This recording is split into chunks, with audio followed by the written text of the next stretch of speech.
شہر رمضان الذی انزل فیہ القرآن، رمضان کا مہینہ وہ ہے جس میں قرآن نازل کیا گیا، ھدی للناس، تمام انسانوں کے لیے ہدایت۔ قرآن رب العالمین کا پیغام تمام انسانیت کے نام۔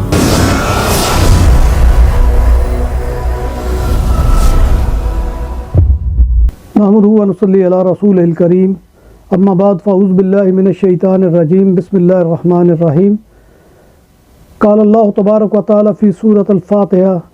الحمد للہ رب العالمین الرحمن الرحیم مالک یوم الدین، ایاک نعبد و ایاک نستعین، اہدنا الصراط المستقیم، صراط الذین انعمت علیہم غیر المغضوب علیہم ولا الضالین، آمین۔ صدق اللہ العظیم۔ رب اشرح لی صدری ویسر لی امری واحلل عقدۃ من لسانی یفقہوا قولی، آمین یا رب العالمین۔ ناظرین محترم، آج ہم جو ہے قرآن پاک کی پہلی سورت جو ہے سورہ فاتحہ، اس کے بارے میں مختصراً گفتگو آپ کے سامنے رکھیں گے کہ سورہ فاتحہ کو ام الکتاب یعنی کتاب کی مدر آف بک کہا جاتا ہے، یعنی ماں ہے کتاب کی، اور اس کے اندر جو اللہ تبارک و تعالیٰ نے خلاصہ بیان کیا ہے اسے آپ پورے قرآن حکیم کا خلاصہ قرار دے سکتے ہیں۔ سورہ فاتحہ کو دیباچہ قرآن بھی کہا جاتا ہے۔ اس کے علاوہ اس سورہ کو جو ہے، جیسے کہ میں نے آپ کو پہلے بتایا کہ تمام قرآن حکیم کے مضامین کا اس میں احاطہ کیا گیا ہے، یعنی پورے کے پورے دریا کو جو ہے وہ کوزے کے اندر بند کیا گیا ہے۔ تو ناظرین محترم، سورہ کے تین بنیادی مضامین ہیں۔ ایک، اللہ تبارک و تعالیٰ کی ربوبیت کا اقرار، کہ اللہ تبارک و تعالیٰ کو خالق و مالک مانا جائے، اس کے جو ہے رب مانا جائے، وہی پالن ہار ہے، وہی ہمارا مشکل کشا ہے، وہی ہمارے تمام معاملات کو جو ہے وہ سلجھانے والا ہے۔ دوسرا، اللہ تبارک و تعالیٰ ہی لائق عبادت ہے، یعنی عبادت دنیا میں اگر کسی کو ہو سکتی ہے تو صرف رب تعالیٰ کی ذات کو ہے، اور لہذا اسلام میں کسی اور کی عبادت، کسی اور کی پرستش، کسی اور کی پوجا، کسی اور کی ڈنڈوت جو ہے، یہ اسلام میں کسی طور پر بھی جو ہے اس کی کوئی گنجائش نہیں ہے۔ تیسرا، طلب ہدایت کا آشکار ہونا، یعنی طلب ہدایت جو ہے اس کی طلب انسان کے اندر ہونی چاہیے۔ اس طلب کا جواب خود قرآن حکیم دیتا ہے کہ جو ہدایت تم مانگ رہے ہو وہ اللہ تبارک و تعالیٰ کی قرآن کی شکل میں مکمل موجود ہے۔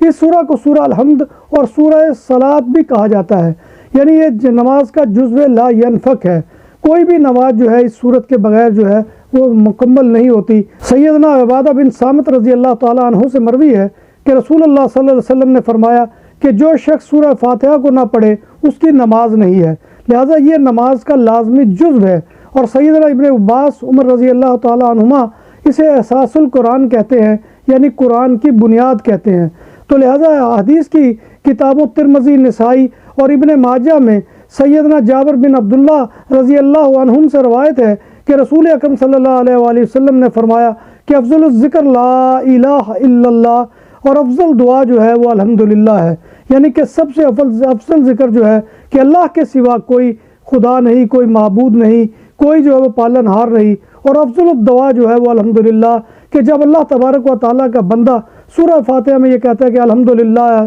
اللہ تبارک و تعالیٰ کے سامنے دونوں ہاتھوں سے وہ سرنڈر کر دیتا ہے کہ الحمدللہ، کہ میں اللہ کو رب مانتا ہوں، اللہ کو مالک تسلیم کرتا ہوں، یعنی اپنے آپ کو اللہ کے سامنے بچھا دیتا ہے۔ اور حدیث کی کتابوں میں جیسے کہ میں نے آپ کو بتایا کہ کہا گیا کہ افضل الذکر جو ہے وہ لا الہ الا اللہ ہے، اور افضل دعا الحمدللہ ہے۔ اور الحمدللہ کا مطلب کیا ہے کہ سب تعریف اللہ کے لیے جو تمام جہانوں کا پالنے والا ہے، الرحمن الرحیم جو بے حد رحم کرنے والا اور نہایت مہربان ہے، مالک یوم الدین اور جزا کے دن کا مالک ہے، یعنی کہ ظاہر بات ہے کہ اس دنیا میں جو بھی انسان نیکی کا کام کرتا ہے تو اس کا بھی کوئی اجر ہونا چاہیے، اور اگر کوئی ظلم کرتا ہے تو اس ظلم کا بھی جو ہے کوئی نہ کوئی بدلہ ہونا چاہیے۔ تو وہ جزا کا دن کون سا ہے؟ وہ جزا کا دن آخرت کا دن ہے، کہ جس میں اللہ تبارک و تعالیٰ کے سامنے تمام کائنات پیش ہوگی، اور اللہ تبارک و تعالیٰ کے سامنے اپنے تمام معاملات رکھے جائیں گے، اور اللہ تبارک و تعالیٰ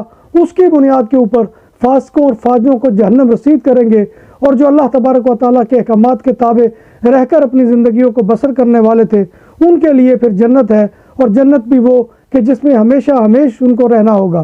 پھر اس کے بعد فرمایا ایاک نعبد و ایاک نستعین، کہ اللہ تبارک و تعالی ہم تیری ہی عبادت کرتے ہیں، عبادت کے لائق تو ہی ہے، تیری ہی پرستش ہوگی، تیری ہی پوجا ہوگی، اور تیری ہی ڈنڈوت ہوگی اور تیرے ہی سامنے جو ہے وہ سر کو جھکایا جائے گا۔ اور پھر فرمایا وَإِيَّاكَ نَسْتَعِينُ، اور تجھ ہی سے مدد مانگتے ہیں، یعنی کہ اللہ تبارک و تعالیٰ کے علاوہ کسی سے مدد مانگنا بھی جو ہے، حضور نبی اکرم صلی اللہ علیہ وآلہ وسلم کے بارے میں آتا ہے کہ ان کی غیرت ایمانی اس قدر جو ہے وہ سٹرونگ تھی کہ حضور اگر کسی اونٹ کے اوپر بیٹھے ہوتے تھے اور آپ کا چابک گر جاتا تھا تو آپ نے کبھی کسی کو نہیں کہا کہ مجھے پکڑا دو، وہ خود اونٹ سے اترتے تھے، چابک لیتے تھے اور لے کر جو ہے اس کو اونٹ پر دوبارہ سوار ہو جاتے تھے۔ تو لہٰذا کسی سے مانگنا یعنی کہ دنیاوی ضروریات کے لیے تو ٹھیک ہے، لیکن کسی کو اس اعتبار سے ماننا کہ وہ ہمارا جو ہے وہ سارا کچھ کرنے والا ہے تو یہ سیدھا سیدھا شرک ہو جائے گا۔ تو فرمایا ایاک نعبد و ایاک نستعین،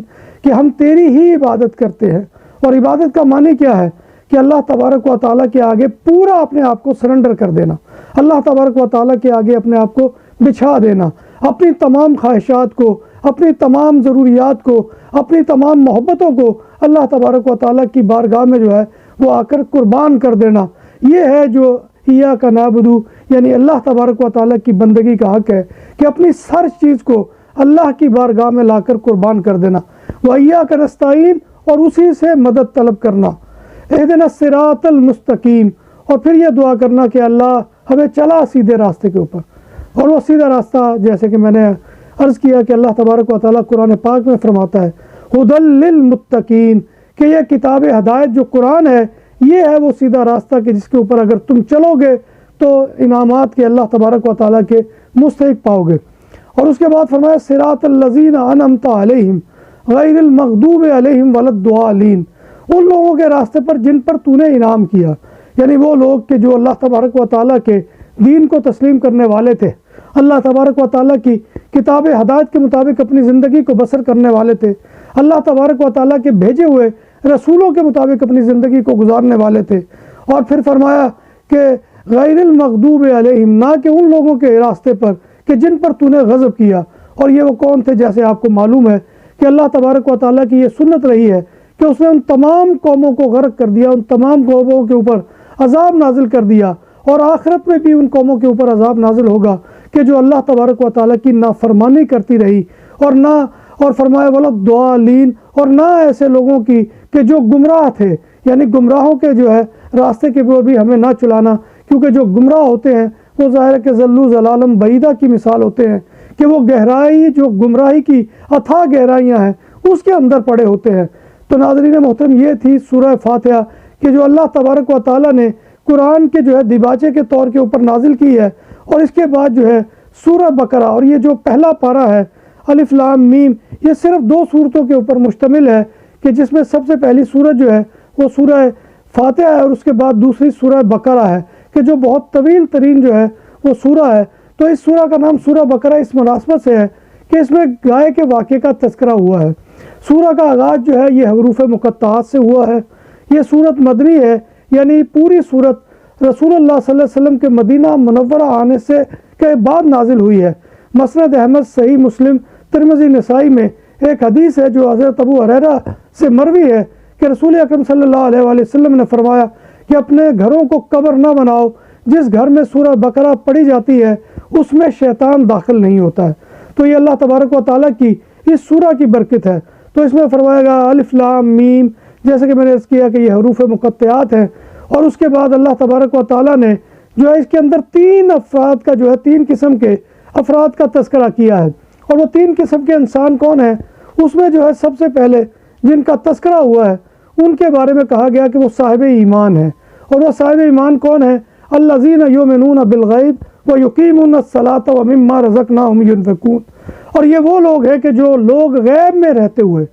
اصل چیز جو اللہ تبارک و تعالیٰ کے ایمان کی شرط ہے وہ یہ ہے کہ غیب میں رہتے ہوئے، یعنی اس کے لیے ضروری نہیں ہے کہ آپ سند تسلیم کریں یا یہ کہیں کہ اللہ تبارک و تعالیٰ کا جو ہے وہ اپنے حیولے میں کوئی ہمیں نظر آئے، یا اس کی کتاب جو ہے وہ آسمان سے نازل ہوتی ہوئی ہمیں نظر آئے، یا یہ ہمیں پتہ چلے کہ محمد عربی صلی اللہ علیہ وآلہ وسلم کو جو ہے اللہ تبارک و تعالیٰ نے بھیجا ہے لیکن ہمیں جو ہے وہ نظر آئے کہ آپ کو آسمان سے نازل کیا گیا ہے۔ فرمایا کہ یہ ساری چیزیں ایسی ہیں کہ جو نہیں ہونے والی، اور یہ جو ہے الذین یؤمنون بالغیب، میرا تقاضا یہ ہے کہ وہ لوگ جو غیب پر ایمان لائے، غیب پر ایمان لانا جو ہے وہی اصل تقاضا ہے۔ اور پھر فرمایا وَيُقِيمُونَ الصَّلَاةَ وَمِمَّا رَزَقْنَاهُمْ يُنْفِقُونَ، اور جو لوگ نماز قائم کرتے ہیں، اللہ تبارک و تعالیٰ کی بندگی اور پرستش کا جو سب سے بہتر طریقہ ہے وہ نماز ہے کہ جس میں آپ اللہ کے سامنے کھڑے ہوتے ہیں اللہ اکبر کہہ کر کہ اللہ میں نے سارا کچھ بھلا دیا، سارا کچھ تج کر دیا، سارا کچھ چھوڑ دیا تیری محبت میں، اور اس کے بعد ہاتھ باندھ کر سر کو جھکا کر ندامت کے ساتھ رب تعالیٰ کے سامنے جو ہے وہ گڑ گڑاتے ہیں، آپ اللہ تبارک و تعالیٰ کے سامنے قرآن حکیم کی آیات کی تلاوت کرتے ہیں، گویا آپ اس چیز کا اقرار کر رہے ہیں کہ اللہ میں نے سب کچھ تیرے سامنے ڈال دیا۔ وَمِمَّا رَزَقْنَاهُمْ يُنْفِقُونَ، اور اس میں سے خرچ کرتے ہیں جو تو نے انہیں دیا ہے۔ ہمارے ہاں یہ بھی بڑا مغالطہ ہوتا ہے کہ جو لوگ دولت مند ہو جاتے ہیں تو وہ یہ سمجھتے ہیں کہ میں اگر دولت مند ہوا ہوں تو میں اپنی عقل و فہم سے ہوا ہوں، اپنی چالاکی کی وجہ سے ہوا ہوں، اپنی صلاحیت کی وجہ سے ہوا ہوں۔ یہ کسی اعتبار سے بھی کوئی صلاحیت نہیں ہے۔ اگر یہ وجہ ہوتی تو پھر باصلاحیت لوگ ہی امیر ہوتے، اور کئی ایسے لوگ کہ جو معاشرے کے اندر آپ کو جو ہے وہ کند ذہن نظر آتے ہیں، ان کے پاس کبھی بھی کوئی مال نہ ہوتا۔ لیکن یہاں پر بعض دفعہ ترتیب الٹ بھی نظر آتی ہے کہ آپ کو کند ذہن لوگ بھی جو ہے وہ بہت مالا مال نظر آتے ہیں۔ تو لہذا فرمایا وَمِمَّا رَزَقْنَاهُمْ يُنْفِقُونَ، اور جو ہم نے انہیں دیا ہے اس میں سے خرچ کرتے ہیں۔ اور پھر فرمایا وَالَّذِينَ يُؤْمِنُونَ بِمَا أُنزِلَ إِلَيْكَ، اور پھر اس پر جو ہے ایمان لاتے ہیں کہ جو ان کی طرف نازل کیا گیا، اور وہ کیا ہے؟ وہ قرآن حکیم ہے کہ جو اللہ تبارک و تعالیٰ نے نبی کائنات صلی اللہ علیہ وآلہ وسلم پر نازل کیا۔ بِمَا أُنزِلَ إِلَيْكَ وَمَا أُنزِلَ مِن قَبْلِكَ، اور جو ان سے پہلے لوگوں پر نازل کیا گیا، یعنی کہ جو اس سے پہلے بھی جو اللہ تبارک و تعالیٰ صحیفے جو ہے وہ نازل کرتے رہے انبیاء کے اوپر، اور پھر کتابیں بھی نازل کی ہے جس میں زبور ہے، تورات ہے، انجیل ہے۔ تو یہ فرمایا کہ یہ اللہ تبارک و تعالیٰ کی طرف سے نازل کی گئی تھی۔ وَبِالْآخِرَةِ هُمْ يُوقِنُونَ، اور پھر آخری جو ہے ان کی نشانی یہ ہے کہ وہ آخرت کے اوپر جو ہے ایمان رکھتے ہیں، اور ان کے بارے میں پھر اللہ تبارک و تعالیٰ نے سند بیان فرمائی ہے اولئک علی ھدی من ربہم واولئک ھم المفلحون، یہ لوگ اپنے رب کی طرف سے ہدایت یافتہ ہیں اور یہی لوگ ہیں کہ جو کامیاب ہوں گے۔ یہ تو پہلا طبقہ تھا کہ جو صاحب ایمان لوگ ہیں، ایک قسم ان کی ہے پوری دنیا کے اندر، اور دوسری قسم جو ہے وہ کفار کی بیان کی گئی ہے، اور وہ لوگ وہ ہیں کہ جو